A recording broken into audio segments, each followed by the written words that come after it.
ဆေးရဲသွားတိုင်းအနည်းနဲ့လက်ညှိုးပဲထိုးနေရတော့လားကိုလိုချင်တာရှာမတွေ့လို့ဆေးတဲ့ကိုထိုင်းလူမမေးတတ်သေးလို့ရောအားမလို့အားမရဖြစ်နေပြီလား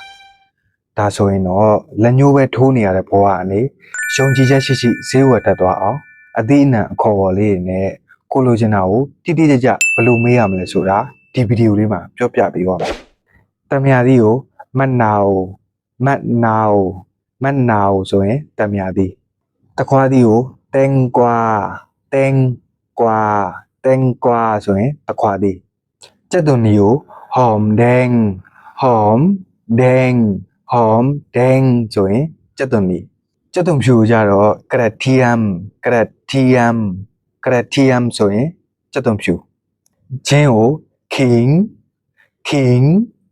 kingဆိုရင်ဂျင်းအာလူကိုမန်ဖလန်ဆိုရင်အာလူ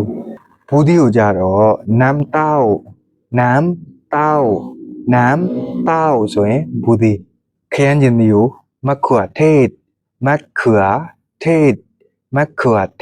ဆိုရင်ခရမ်းကျင်ဒီရှိလားလို့မေးရင်มีมะเขือเทศไหมခရမ်းကျင်ဒီရှိလားဒီခရမ်းဒီကိုကြတော့မက်ခွာยาวဆိုရင်ခရမ်းဒီဒီခရမ်းဒီကိုကြတော့မက်ခွာม่วงဆိုရင်ခရမ်းဒီ